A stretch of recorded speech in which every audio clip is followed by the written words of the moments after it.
Baik, Assalamualaikum warahmatullahi wabarakatuh. Perkenalkan, nama saya Muroki. Saya berasal dari kelas KPI 3C, jurusan Komunikasi Penyiaran Islam. Di sini saya akan mempresentasikan tugas UTS saya yang berjudul Teknik Pengambilan Keputusan Kelompok DLP. Oke, kita langsung mulai saja ya. Di sini saya akan menjelaskan terlebih dahulu beberapa teknik yang diambil dalam membuat keputusan dalam sebuah kelompok. Yang pertama yaitu brainstorming atau badai otak. Yang kedua yaitu nominal group technique, yaitu teknik kelompok nominal. Yang ketiga yaitu Delphi technique, teknik Delphi. Yang keempat yaitu Delphi's advocacy atau pembelaan setan. Yang kelima yaitu electronic meetings atau rapat elektronik. Selanjutnya yang keenam yaitu fish bowling yang memiliki arti yaitu bowling iklan. Yang ke-8 yaitu yang ketujuh maksud saya didactic interaction yang memiliki arti interaksi didaktik. Yang ke-8 yaitu interesting groups yang memiliki arti kelompok yang berinteraksi. Lalu yang terakhir yaitu synectic. Oke, di sini saya nggak akan bahas semua beberapa teknik.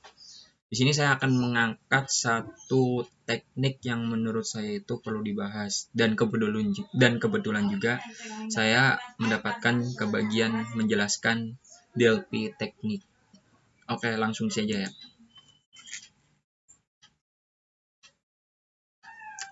Apa itu teknik pengambilan keputusan Delphi? Baik, di sini saya akan menjelaskan sedikit mengenai dari segi pengertian atau sejarah mengenai teknik pengambilan keputusan Delphi. Teknik pengambilan keputusan Delphi umumnya digunakan untuk mengambil keputusan meramal masa depan yang diperhitungkan akan dihadapi organisasi. Teknik ini sangat sesuai untuk kelompok pengambil keputusan yang tidak berada di satu tempat. Pengambil keputusan menyusun serangkaian pertanyaan yang berkaitan dengan suatu situasi, peramalan, dan penyampaiannya kepada sekelompok ahli. Para ahli tersebut ditugaskan untuk meramalkan apakah suatu peristiwa dapat atau mungkin terjadi atau tidak. Meskipun pertama kali dikembangkan oleh N.C. Dalkey dan rekan-rekannya dalam tahun 1950, namun baru pada dekade ini mulai terkenal sebagai suatu teknik untuk membantu pengambilan keputusan yang mengandung risiko dan ketidakpastian. Misal, forecasting jangka panjang. Teknik ini banyak digunakan dalam berbagai tipe organisasi seperti bisnis, pendidikan, pemerintahan, kesehatan, dan militer. Metode Delphi dikembangkan sebagai pendekatan ke analisis permasalahan ketika sangat sedikit data tersedia atau sistem nyata sedang dipertimbangkan. Dalam metode Delphi, sekelompok ahli terpilih membentuk panel yang akan menghasilkan jawaban konsensus terhadap pertanyaan yang diajukan ke mereka. Dalam lingkungan simulasi, panel mungkin terdiri dari manajer dan pengguna sistem yang sedang dimodelkan dan pertanyaan adalah tentang perilaku atau kinerja sistem di bawah kondisi operasi tertentu. Metode Delphi tidak memasukkan diskusi tatap muka, oleh karena itu terhindar dari ketegangan diskusi kelompok seperti dominasi peserta paling vokal. Baik, selanjutnya yaitu proses Delphi memanfaatkan keuntungan dari beberapa pertimbangan yang telah ada sambil menghilangkan pengaruh-pengaruh yang tidak seimbang saat interaksi berhadapan muka. Pendekatan dasar yang digunakan adalah dengan cara mengumpulkan pertimbangan dari orang lain melalui lembar pertanyaan yang dikirim lewat surat. Sebagai contoh, masing-masing responden mengembangkan gagasannya untuk menjawab lembar pertanyaan pertama dan mengembalikannya. Salah seorang staf akan menyarikan jawabannya lalu menjadikannya konsensus kelompok dan mengembalikan beserta lembaran pertanyaan kedua untuk penilaian ulang. Responden secara independen mengevaluasi jawaban mereka sebelumnya. Pengalaman menunjukkan bahwa estimasi konsensus akan menghasilkan keputusan yang lebih baik setelah beberapa kali melalui pertimbangan kelompok yang berbeda.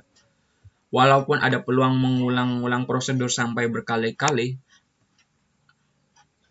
tetapi berdasarkan pengalaman tidak terjadi perubahan yang berarti setelah putaran kedua.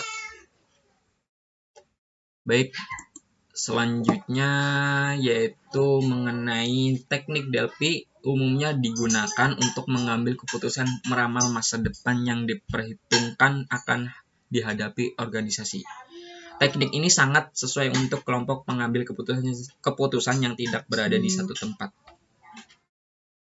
Pengambil keputusan menyusun serangkaian pertanyaan yang berkaitan dengan suatu situasi peramalan dan menyampaikannya kepada kelompok ahli. Para ahli ditugaskan untuk meramalkan apakah suatu peristiwa dapat atau mungkin terjadi atau tidak. Jawaban dari anggota kelompok tadi dikumpulkan dan masing-masing anggota ahli mempelajari ramalan yang dibuat oleh masing-masing rekannya yang tidak pernah ditemuinya. Pada kesempatan berikutnya, rangkaian pertanyaan yang sama dikembalikan kepada para anggota kelompok dengan melampirkan jawaban yang telah diberikan oleh anggota kelompok. Pada kesempatan berikutnya, rangkaian pertanyaan yang sama dikembalikan kepada para anggota kelompok dengan melampirkan jawaban yang telah diberikan oleh para anggota kelompok pada putaran pertama serta hal-hal yang dipandang sudah merupakan kesepakatan kelompok. Selanjutnya yaitu teknik ini yang dinamakan seperti ramalan di Delphi pada masa Yunani kuno mempunyai beberapa variasi tetapi umumnya bekerja sebagai berikut. Yang pertama yaitu suatu panel para ahli tentang masalah tertentu diambil baik dari dalam maupun dari luar organisasi. Yang kedua yaitu setiap ahli diminta untuk membuat prediksi-prediksi anonim. Yang ketiga yaitu setiap penulis kemudian memperoleh umpan balik gabungan jawaban para ahli terhadap pertanyaan yang diajukan. Dan yang terakhir yaitu berdasarkan pada umpan balik itu, estimasi-estimasi baru dibuat dan proses ini diulangi beberapa kali sampai tercapai konsensus.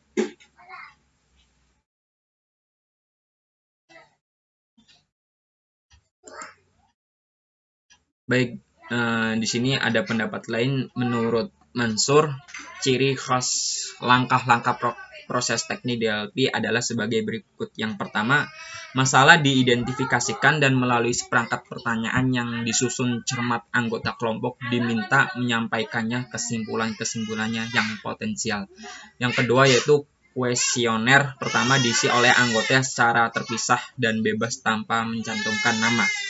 Yang ketiga yaitu hasil kuesioner pertama dihimpun, dicatat, dan diperbanyak di pusat sekretariat kelompok.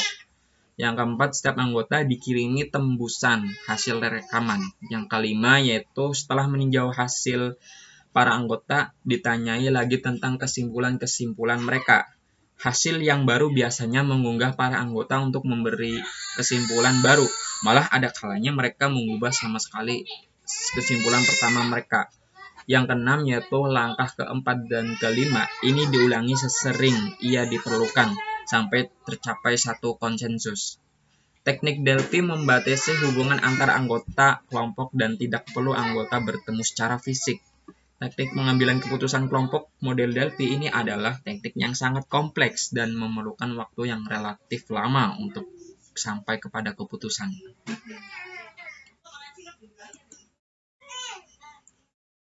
Baik, selanjutnya yaitu apa sih keuntungan yang bisa kita dapatkan jika kita menerapkan teknik Delphi?